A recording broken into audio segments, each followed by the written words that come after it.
낡은 부대에서 벗어나라 라는 제목으로 하나님의 말씀을 증거하겠습니다. 피겨의 여왕 하면 단연 떠오르는 사람이 있죠. 누굽니까? 김연아 선수. 저 개인적으로도 참 좋아하고 심지어 존경까지 하는 선수입니다.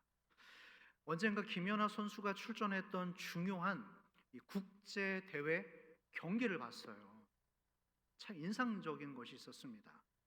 그 경기에서 아쉽게도 금메달을 다른 나라 선수에게 내주고 이제 2위 은메달을 받게 되어져서 이제 시상대에 올라갔는데 끝내 참았던 눈물을 이렇게 막 참아요. 김연아 선수가. 혹시 기억나는 분이 계실지도 모르겠어요. 막 울어요. 찡하고 아마 온 국민이 같이 울지 않았을까. 근데 그때 이 김연아 선수가 눈물을 흘리는 모습을 보고 그때 선수 출신의 여성 해설자가 이런 말을 남겼습니다. 네, 김연아 선수, 그 눈물을 제가 이해합니다. 그러나 김연아 선수는 이제 그 자리에 내려와서 거기에 서는 법도 배워야 됩니다.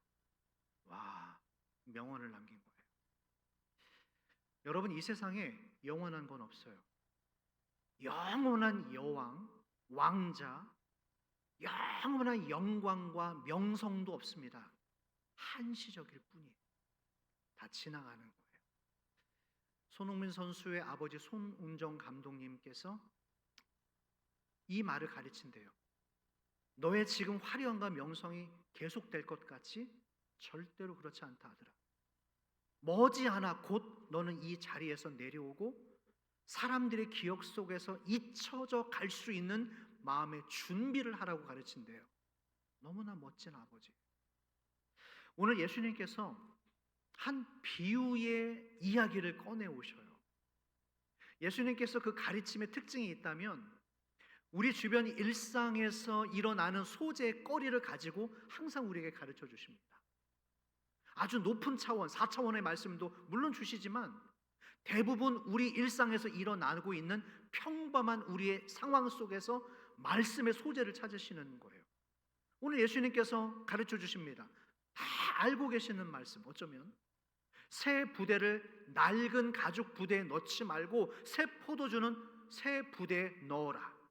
당시 이 가죽 부대의 용도가 있다면 액체를 담는 용기였습니다. 지금에야 살기가 좋아져서 여러 가지 다양한 그릇들로 용기를 담을 수 있지만 이때는 동물의 가죽을 벗겨내서 그 가죽으로 가방 형태의 용기를 만들었습니다. 새 가죽 부대는 이제 막 만드는 그 부대는 부드러워요. 신축성이 있습니다. 그런데 문제는 그 부드러웠던 가죽 부대가 시간이 지나면 지날수록 어떻게 돼요? 굳어지는 거예요. 처음에 만들었던 그 신축성이 떨어지는 거예요.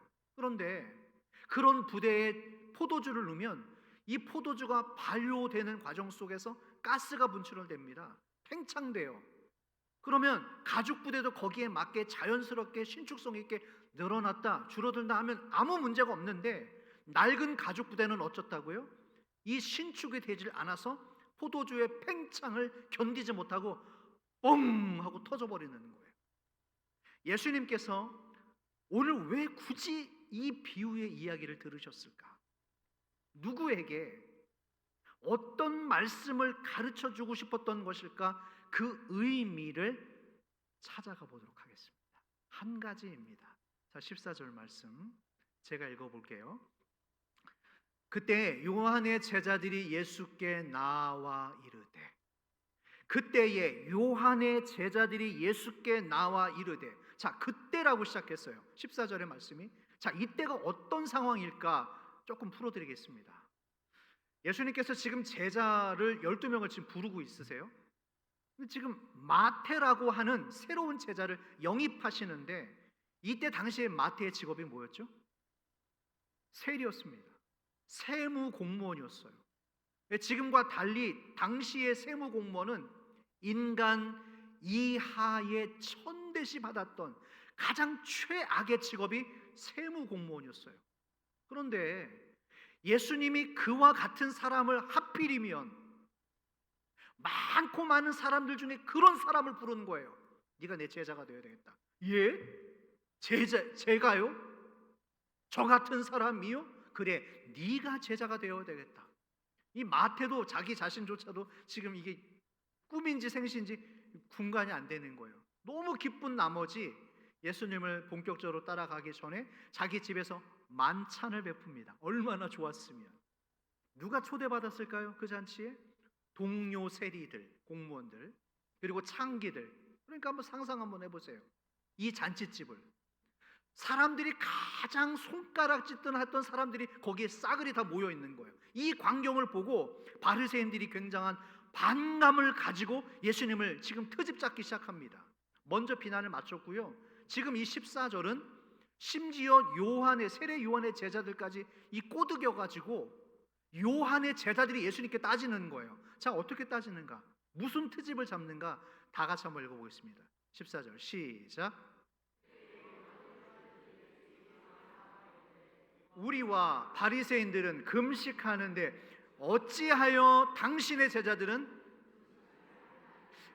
이게 또 놀라운 거예요.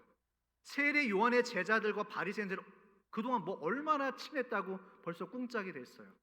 그러면서 보십시오. 이 중간의 말씀을 우리와 바리새인들은 금식하는데 당신 제자들은 왜 금식 안 하니까? 지금 무슨 문제가 대두됐어요? 금식 문제입니다. 그런데 이게 거짓말이에요. 애들 말로 뻥이에요. 뻥. 이 사람들은 사실 지금 금식 문제를 말하고 싶은 게 아니라 속내는 뭔지 아세요? 왜 나랑 안 놀아줘요? 나 왜 인정 안 해줘요?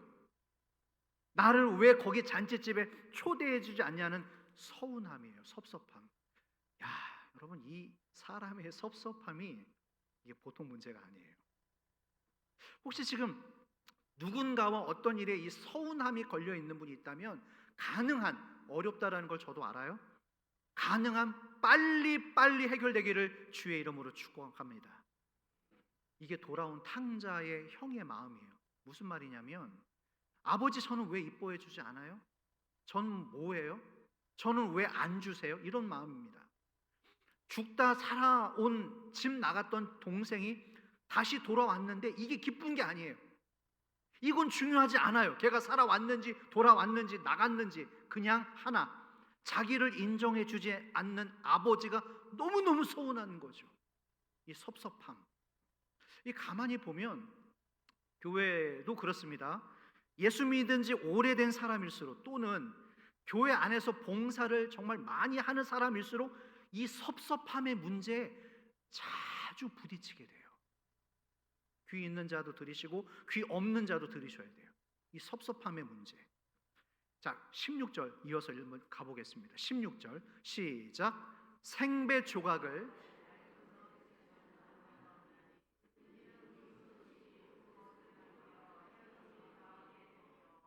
자, 일부 예배 때 제가 생배 조각을 설명해 드렸는데요.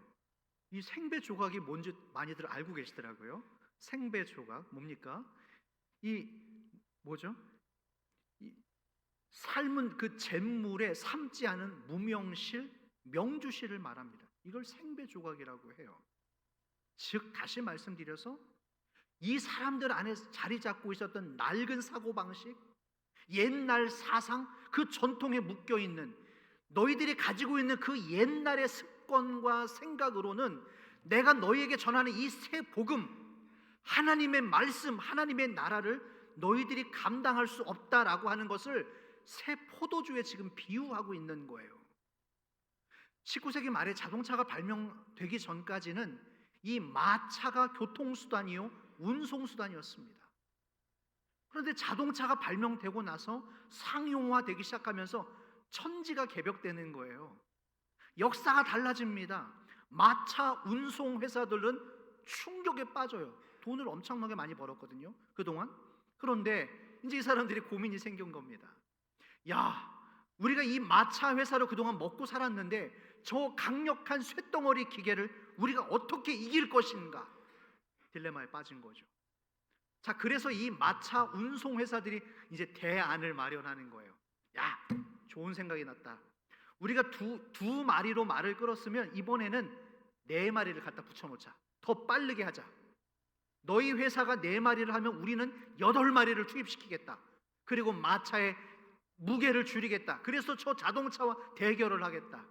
이게 상대가 됩니까, 여러분? 수십 마력, 수백 마력을 가진 그 자동차와 이 말들이 게임이 돼요? 안 되는 겁니다. 무슨 말씀인가? 마차의 시대가 필요했습니다. 우리에게 마차의 시대가 우리에게 유용함을 줬지만 자동차가 발명되고 나서 이제 그 마차 시대는 끝난 거예요. 지나간 거예요. 옛날이 됐어요. 자동차가 들어오면서 새로운 시대가 우리에게 열린 겁니다. 마찬가지로 예수님께서 우리의 삶에 오셨을 때, 여러분의 가정에 가셨을 때, 여러분들의 자녀들과 예수님을 만났을 때 우리의 삶을 부분만 변화시키는 것이 아니라 완전하게 변화시켜 주는 거예요. 할렐루야.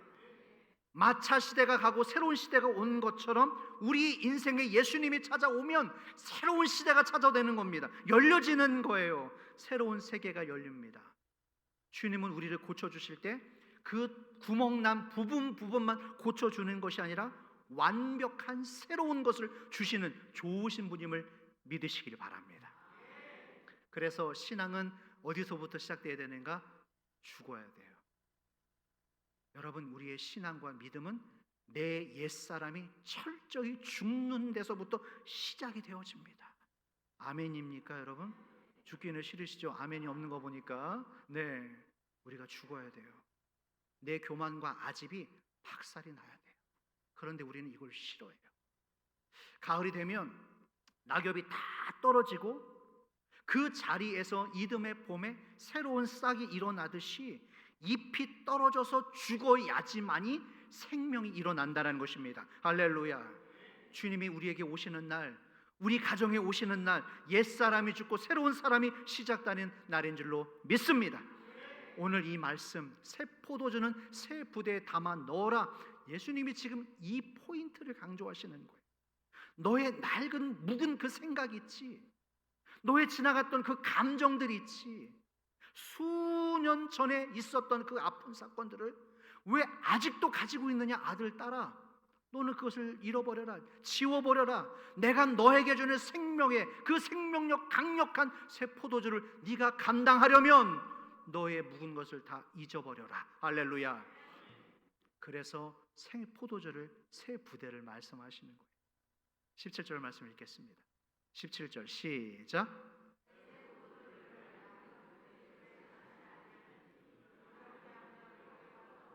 포도주도 쏟아지고 부대도 버리게 됨이라. 다음, 새 포도주는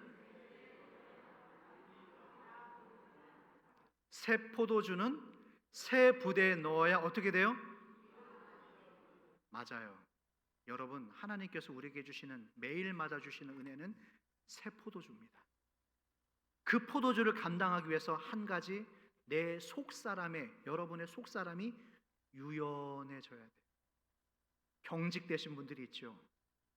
고착화된 분들이 있죠. 굳어진 분들이 있죠. 그 사고와 그 부대가 유연해져야 된다는 거예요. 왜 긴장하십니까?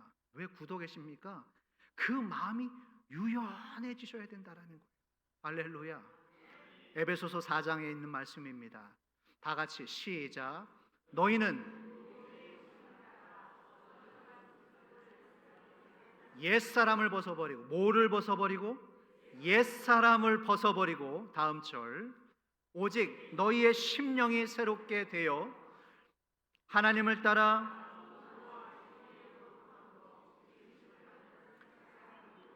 뭐를 벗어버리라고 그랬죠? 옛사람을 벗으라. 뭐를 입으라고 그랬어요 지금? 새 사람을 입으라. 다시 한번, 뭐를 벗으라? 옛사람을 벗으라. 지금은 새 사람을 입으라. 할렐루야. 새 사람을 입으라라고 하는 명령어가 되어 있어요. 옛사람의 옷을 벗어주시겠어요? 라고 하는 간청형이 아니라 새 사람을 입으라 라고 하는 명령어로 되어 있습니다. 그런데 우리의 문제가 뭐예요? 이것을 벗어버리지 못하는 거예요. 이 굳어져 있는 마음, 옛 전통, 옛 사고, 옛 방식을 익숙해져 있기 때문에 이것을 벗지를 못하는 거예요. 냄새가 나는 옷인데, 구멍 난 옷인데, 지저분한 옷임을 알고 있으면서도 이 새로운 옷을, 주님이 주시는 옷을 벗고 있지 못하는 것입니다. 예수님께서 이 구약의 옛날의 율법에 묶여 있었던 종교인들을 향해서 말씀하시는 거예요. 옛사람을 벗어버리라. 할렐루야. 무언가에 익숙해진다는 것이 이만큼 무서운 겁니다. 구약의 율법이 나쁘다라는 게 아니에요. 예수님께서 오셔서 그 구약의 율법이 한 번도 나쁘다라고 말씀하신 적은 없어요. 단 그 율법의 시대가 지나간 거예요. 마차의 시대가 지나간 겁니다. 옛 것이 지나간 거예요. 피터팬 신드롬이라는 말을 들어보셨어요? 피터팬 신드롬. 어른이 됐지만 여전히 미성숙한 아이의 마인드, 생각으로 살아가는 사람, 어른 아이라고 하잖아요. 그런 분들을 가리키는 말입니다. 아이들 키워보셨죠? 아이 때는, 어린 아이들 때는 어때요? 아기가 기저귀를 차고 이유식을 먹습니다. 분유를 먹어요. 그리고 모든 의사 표현을 응애 우는 것으로 표현을 합니다. 배고플 때, 졸릴 때, 응가를 하거나 쉬를 싸거나 그때에도 모든 것들을 다 울어요. 그럼 부모가 캐치를 합니다. 아이들의 필요를 다 바꿔주잖아요. 그런데 그런 아기 때는 그래도 사랑스러워요. 똥 싸도 쉬해도 실수해도 다 사랑스러워요. 그런데 이제 장성했어요. 시기가 지났어요. 큰 성인이 됐는데도 여전히 기저귀를 차고 있어요. 이유식을 먹어요. 잠잘 때 울고 있어요. 그런 성인이 귀여워요, 여러분? 깜찍해요? 징그러운 거죠. 정신 나간 사람이죠. 어렸을 때는 기저귀를 차고 이유식을 먹고 분유를 먹는 것은 이해가 되지만 성장했다면 달라지는 겁니다. 어린 시절이 지나간 거예요. 성장해야 될 시기가 찾아왔다라는 겁니다. 우리 교회도 가만히 보면요, 다양한 신앙 배경을 가지신 분들이 오십니다. 순복음, 감리교, 장로교단, 또 선교단체에서 신앙생활을 시작했던 분들이 오셔요. 가만히 보면 이 은사주의를 강하게 주장했던 교회에서 오신 분들은 방언을 하냐 안 하냐를 또 아주 중요하게 보시더라고요. 또 복음주의 교회에서 훈련을 받으신 분들은 제자 훈련을 했는가 안 했는가를 또 중요하게 보더라고요. 또 교단 전통이라고 하는 또 교단 전통이 센 교회는 그 교단 신학교, 자기네 교단의 신학교를 나왔느냐 안 나왔느냐 또 이걸 대단히 중요하게 보더라고요. 기도를 강조하는 교회가 있어요. 그런 교회 출신인 분들은 새벽 기도 나오느냐, 철야 예배 나오느냐 이거를 대단히 중요하게 봅니다. 그래서 나중에 임직 받을 때, 장로, 권사, 안주집사 될 때 그 기도를 나왔느냐 안 나왔느냐 이걸로 평가를 하더라고요. 이런 보이지 않는 전통들이 있다라는 겁니다. 그런데 저는 지금 그 전통들이 다 나쁘다라는 건 아니에요. 잘못됐다라는 건 아닙니다. 단 자기가 익숙했던 전통을 절대화시키는 게 문제라는 거예요. 내 생각은 이렇습니다라고 먼저 결론을 던져버려요. 그러면 나머지 사람들이 어떻겠어요? 내 생각이 이렇다라고 결론을 먼저 내버리면 나머지 사람들이 어떻겠냐고요.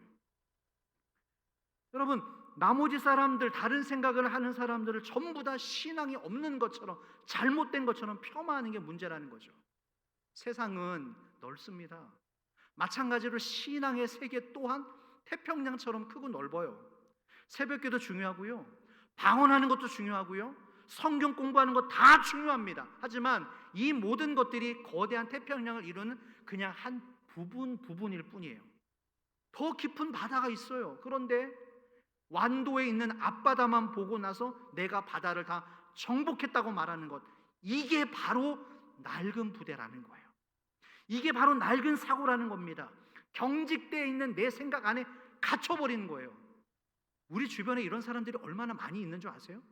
어쩌면 이 이야기가 우리 각자의 이야기가 될 수도 있다라는 거예요.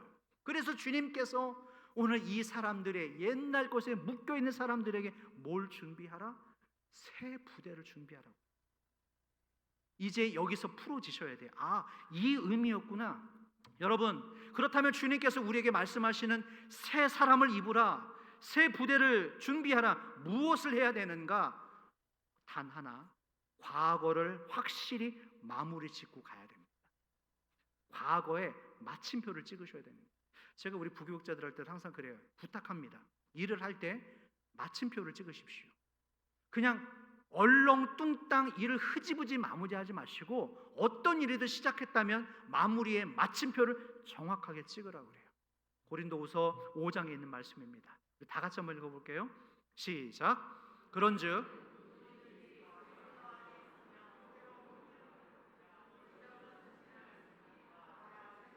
자, 이전 것은 지나갔으니 어떻게 됐다고요? 예수님의 십자가 대속의 죽으심으로 보혈의 권세로 우리의 지난 과거는 끝난 줄로 믿습니다. 우리는 새 사람이 되었어요. 새로운 피조물이 되었습니다. 하나님의 거룩한 자녀가 되었을 줄로 믿습니다. 그런데 마귀는 다른 걸 집어넣어요. 아닌데, 너 아직 안 끝난 것 같은데, 너 장로, 권사, 목사라며 너 지난주에 뭐 했지? 너 그 사람과 그때 어떻게 싸웠지? 너 지난번에 운전하면서 어떻게 했지? 너 행동을 봐. 자꾸 마귀는 과거를 들추게 만드는 거예요. 과거에서 벗어나지 못하게 만드는 거예요. 과거에 그 사람이 무심코 던졌던 그 한마디 속에서 우리를 헤어나지 못하게 만드는 거예요. 이게 바로 마귀의 계략입니다. 예수님은 다 잊으셨어요. 예수님은 다 용서해 주셨어요. 그런데도 아니에요. 저는 안 끝난 것 같아요. 저는 용서 못 받은 것 같아요. 저는 아직 천국에 갈 수 없는 것 같아요. 하나님의 시민이 아닌 것 같아요. 이게 다 못 벗어난 겁니다. 그 과거의 족쇄로부터 벗어나고 있지를 못하는 거예요. 제가 그 미국의 한인교회 처음 가서 이제 첫 사역을 시작합니다. 그런데 우리 교육자들 사이에 금기어를 주시더라고요. 이만열 전도사님 일로 와보시라고. 한인교회에서 사역할 때 절대로 교우들에게 해서는 안 되는 말이 두 가지가 있대요. 긴장했죠, 제가. 무슨 말인가. 근데 이런 말이더라고요. 한국에서 뭐 하다 오셨어요? 왜 이민 오셨어요? 이걸 물어보지 말래요. 여러분들은 뭐 별로 반응들이 없으시네. 저는 그게 너무 이상한 거예요. 아니, 사람 사는 세상, 이게 뭐가 그렇게 중요한 질문인가 물어볼 수도 있는데 뭐 하다 오셨는지 왜 오셨는지를 묻지 말랍니다. 그런데 제가 나중에 알고 보니까 이제 이해가 되더라고요. 요즘은 뭐 한국의 위상이 달라졌죠. 요즘은 유튜버들, 여행 유튜버들이 곳곳에 가서 한국에서 왔다고 하면 오, 막 한국 그래요. 위상이 높아진 거죠. 그런데 옛날에는 그렇지 않았습니다. 알고 계시는 것처럼 미국 사회에 가서 첫 이민자들이 할 수 있는 일들은 대부분 비주류의 일이었어요. 이 3D 업종이라고 하잖아요. 그런데 그렇게 가셨던, 미국에 가셨던 그분들이 한국에서는 그래도 나름 한가닥씩 했던 분들이에요. 사장님이라고 하는 호칭을 듣고 밑에 부하 직원들 거느리고 그랬던 분들이 미국 가서 그 바닥 일을 하려니 얼마나 열이 받겠어요. 얼마나 자존심이 상하겠어요. 내가 말이야 그래도 한국에서 이렇게 했었는데 몸은 태평양을 건너왔지만 마인드, 생각은 아직도 한국의 사장님으로 살아가고 생각으로 살아가기 때문에 이 계속 화가 나는 거예요. 그 미국 이민 생활에 적응을 못하는 거예요. 그래서 묻지 말라고 했더만요. 뭐 했는지 물어보지 말라고. 이 청년들이 시집 장가 가잖아요. 그런데 아직도 부모의 품을 떠나지 못하는 사람들, 그래서 부부 관계가 어려워지게 됩니다. 시간이 지나서 다 끝난 게 아니에요. 시간이 지났다고 해서 그냥 다 끝난 게 아닙니다, 여러분. 마침표를 찍으셔야 돼요. 뭔가 계속 같은 부분에서 부딪히고 있는 분들이 있다면 그게 그 과거의 일들에서 결별이 되지 않기 때문에 계속 반복되고 있는 겁니다. 그래서 그 과거로부터 확실히 결별해야 된다는 거예요. 바둑 기사님들이 바둑 그 대국을 마친 다음에 하시는 일이 뭔가 복기라는 과정을 합니다. 복기, 이게 뭐냐면 그날의 대국에 있었던 내용들을 하나하나 다시 거슬러 가는 거예요. 되짚어 가는 거예요. 어쩌면 그날 패배한 사람에게 이 복기의 과정은 정말 짜증나는 거죠. 대단히 힘든 과정이죠. 그렇지 않아도 져가지고 열받는데 그 진 과정을 살펴가는 거예요. 이걸 또 해야 되나? 아우 짜증나는데 귀찮은데 그런데 해야 됩니다. 이게 왜 중요하냐면 내가 왜 졌는지를 돌아보지 않으면 이걸 그냥 누르고 넘어가고 나면 다음 경기 때 또 똑같은 일이 발생한다는 거예요. 또 질 수밖에 없다라는 거예요. 여러분, 우리 청년들도 계시잖아요. 인생에서 살다가 실수하지 않는 것, 실패하는 것, 한 번 지는 것, 이게 중요한 게 아니에요. 누구라도 질 수 있습니다. 넘어질 수 있어요. 실패할 수 있어요. 요한 웨슬리 목사님도 처음에 목회를 잘한 게 아니었습니다. 엉망진창으로 했어요. 어떻게 저런 사람이 목회자가 될 수 있지? 그렇게 첫 번째 목회는 망쳤던 사람이 요한 웨슬리 목사님입니다. 여러분, 그 패배가 중요한 것이 아니라 똑같은 실패를 반복하지 않는 것, 무슨 과정을 통하여서? 복귀의 과정을 찍는 거예요. 내가 왜 졌지? 그 사람과 나와 어떤 문제가 있었지? 나에게 어떤 문제가 있었지? 이 과거가 정리돼야지만이 대가가 될 수 있다라는 것입니다. 할렐루야. 직장 생활 하시잖아요, 남자분들, 여자분들. 그런데 직장 생활에 적응하지 못하고 수시로 옮겨 다니는 분들이 있어요. 근데 그분들이 항상 핑계가 있어요. 우리 직장 상사는 이래서요. 우리 직장은요, 이런 환경들, 조건들이 안 좋았어요. 이 성격 탓하고, 이 사람 탓하고, 저래서 싫고, 이건 저래서 싫고. 이분들은 똑같은 패턴으로 항상 무너지게 되어집니다. 근데 목회자들 중에서도 이런 사람이 있어요. 길어야 1년을 넘기지 못하고 계속해서 목회 임지를 옮겨 다니는 분들이 있어요. 근데 그분들도 다 이유가 있어요. 이래서 그렇고, 저래서 그랬고, 저래서 그랬다고. 그렇지만 중요한 것은 그 어두운 과거의 패턴이 계속 반복되고 있다는 거죠. 정작 본인은 모르시더라고요. 새 부대가 무엇인가? 다시 말씀드립니다. 유연한 마음.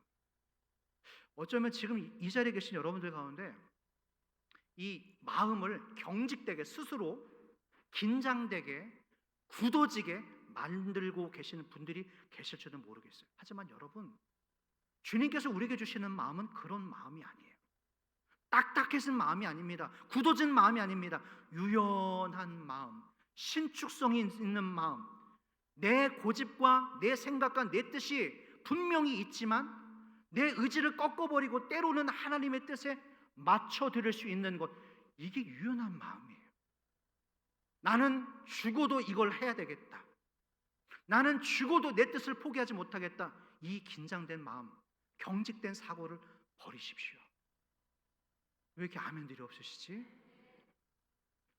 최근에 TV를 봤는데 요즘 수도권에서는요, 뭐 젊은 사람들이나 어르신들이나 이 춤을 배우는 게 또 유행인가 봐요. 여러분 춤 잘 추세요? 좋아하시나요, 여러분? 바깥분과 아내분과 춤도 가끔 추십니까, 여러분? 괜히 쓸데없는 거 물어봤습니다, 제가. 우리나라에서 이 춤 문화가 좀 잘못 와전된 것 같아요. 한때 뭐 캬바레 때문에 그런지 모르겠지만 그 TV 프로그램을 보니까 이 춤이라는 게 굉장히 신사적이고요, 아주 건전하더라고요. 중요한 것은 춤을 배우는 사람이 가르쳐주는 사람의 리드를 잘 따라가야 되더라고요. 이게 비법이더라고요. 팁이더라고요. 춤을 잘 추는 사람이 이끄는 대로 못 추는 사람이 자기 몸을 맡겨야 되는 거예요.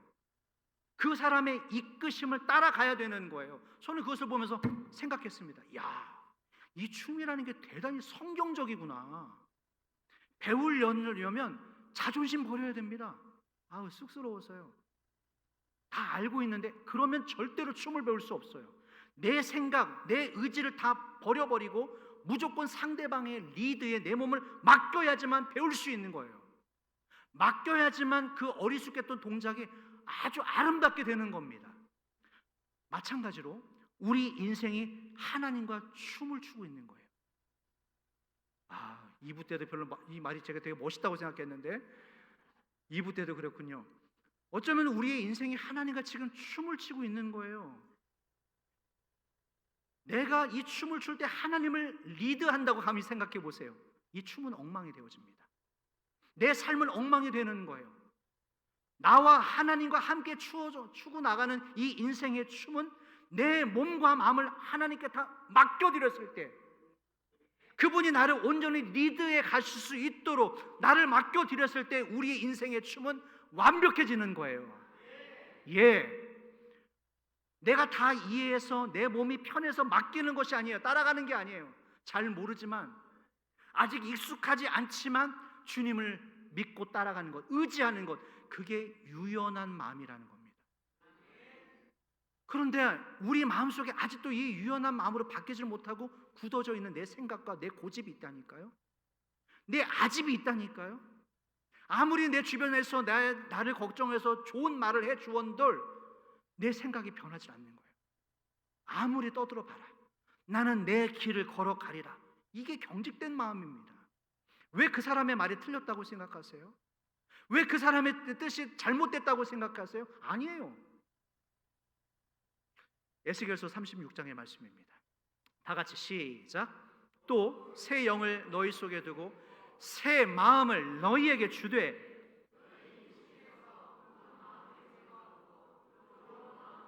자, 어떤 마음을 주신다고 그랬죠? 부드러운 마음을 주십니다. 우리가 그 마음을 받는 거예요. 말씀을 읽을 때, 예배를 드리며 성령께서 우리에게 오셨을 때 너희에게 부드러운 마음을 주고, 우리를 그동안 괴롭혀왔던 옛날의 생각들, 옛날의 상처들에서 벗어나서 내가 너에게 부드러운 마음을 줄 것이며. 맞아요. 우리가 이 유연한 마음을 품게 되면 쓸데없는 자존심이 사라집니다. 내가 알고 있는 지식이 전부가 아니라고요. 내가 알고 있는 세상이 전부가 아니라고요. 바리새인들이 이것을 인정하지 못하니까 유대인들, 오직 이 작디 작은 예루살렘 안을 벗어나지를 못하는 겁니다. 그런데 예수님께서 십자가에서 부활하시면서 온 유대와 사마리아와 예루살렘에 어디까지 이르러서? 땅 끝까지 이르러서. 유대인들은 예루살렘이라고 하는 그 지역을 국한시켰지만 우리 주님은 그 제한된 그 범위를 완전히 깨버리시는 거예요. 하나님이 주시려고 하는 이 새 마음을 받으려고 하신다면 내가 가지고 있었던 과거를 완전히 하나님 앞에서 허물어 버리시길 축복합니다. 아직도 이 지역에 하나님을 모르는 주민들이 정말 많이 있어요. 어쩌면 우리나라는 지금 집단적으로 우울증, 분노 조절 장애, 외로움, 그냥 가득 찬, 영적으로 병든 사람이 가득한 그런 땅이 됐을지도 모르죠. 밖에 나가보세요. 애나 어린이는 할 것 없이 이 말이 얼마나 욕설이 난무하는지 한번 들어보세요. 그 욕을 듣고 있자면 내 마음이 그냥 와르르르 무너지고 있는 것 같아요. 언젠가 그 집 앞에서 누군가 싸우는 소리를 들었어요. 와, 이 젊은 남자분인데 이 욕을 담아내는데 진짜 내 마음이 무너진다고 표현을 해야 될까요? 야, 우리 세상에서 여러 욕이 있겠지만 한국만큼 이 욕이 강한 이 강력한 임팩트가 있는 나라는 없을 것 같아요. 너무 슬퍼지는 거예요. 야, 사람의 말 한마디로 죽일 수 있다라는 게 이런 거구나. 그런데 그런 사람이 나가보세요. 널려 있어요. 어디서부터 시작된 상처와 좌절감인지 모르겠지만 이 시대에 그렇게 살아가는 사람들이 얼마나 많이 있는지 아십니까? 그런 의미에서 우리 자신에게 우리 교회 도전을 하는 거예요. 질문을 던지는 거예요. 우리 교회가 저런 사람들에게 세상에 나가서 지쳐있는 영혼들이 과연 이 교회에 왔을 때 치유받을 수 있는 그런 곳인가? 그런 건강한 교회인가? 우리끼리 너와 나만이 아니라 누구든지 와서 새 가족들이 왔었을 때 함께 예수 그리스도의 공동체로 하나님의 나라를 발견할 수 있는 그런 건강한 교회로 세워져 가고 있는가? 우리가 살펴봐야 될 줄로 믿습니다. 우리 교회 올해 70주년입니다. 현실에 안주하려는 생각, 목사님 이 정도면 될 것 같아요.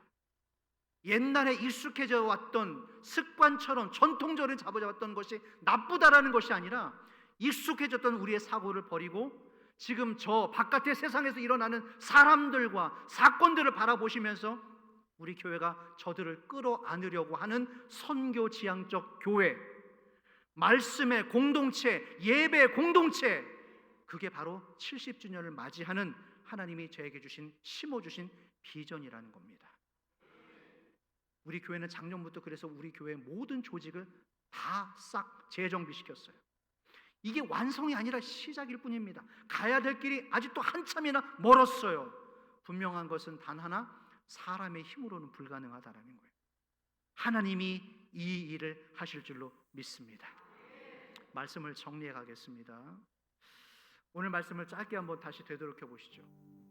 바리새인들, 요한의 제자들이 몰려왔어요. 예수님께 이런 질문을 던지죠. 우리는 금식하는데 당신은 왜 안 합니까? 자기가 항상 옳다라고 생각하는 사람들의 특징이 있죠. 다른 사람들이 못하는 것, 그러나 자기는 하는 거에 완전히 꽂혀버리는 거예요. 나는 하는데 당신은 왜 안 합니까? 그래서 고로 당신은 엉터리야, 잘못된 거야. 이게 무슨 의도가 숨어 있냐면 자기 의를 정당화하는 것, 그것밖에는 없는 거예요. 나는 하는데 당신은 왜 안 합니까? 이게 무서운 논리라는 거 아시죠? 어떤 분들은 신앙이 참 좋은데 만나면 이 불편한 사람들이 있어요. 자기 기준에 안 맞는 것을 보면 다 잘못됐다고 그래요. 분노해요. 그런 분들과 어떤 일을 하잖아요. 협업이 안 되는 거예요. 동역이 안 되는 거예요. 벌써 이 회의 때부터 목소리가 높아져요. 일이 안 됩니다. 그런데 그런 분들의 특징, 혼자 있으면 너무 일을 잘해요. 남들과는 일을 못하지만 혼자 하는 일은 너무 잘해요. 왜요? 자기 의의 사람이기 때문에. 예수님이 오늘 이 말씀은 자기 의에 충만했던 바리새인들에게 주셨던 말씀입니다. 너의 옛 사고를 버려라. 너가 지금까지 성장하면서 가졌던 상처와 좌절과 그 거절감들에서 이제는 벗어나라. 내가 너에게 새 포도주라고 하는 새 양식을 주기를 원한다. 너의 믿음의 부대를 새 것으로 바꾸기를 바란다. 넓히기를 바란다. 여러분 믿음의 사고를 확장시키십시오. 다시 말씀드립니다. 내일 부흥 집회가 시작되어지잖아요. 제가 그간 만나뵀던 예언 멘토링 사역 중에 단연 대가세요. 단연 최고의 분이 오십니다. 새롭게 은혜를 받을 마음의 준비를 하고 오셔요. 내가 이 3일 동안의 집회 가운데 내 삶이 뒤집어지고 우리의 가정이 뒤집어지고 지금 옛날부터 지금까지 끌어왔던 것에 마침표를 찍고 내 새로운 부대로 새로운 옷을 입으리라, 새로운 역사가 일어나리라, 그런 기대감을 가지고 나올 때 하나님이 놀랍게 채워주실 줄로 믿습니다. 믿습니다. 찬양하겠습니다.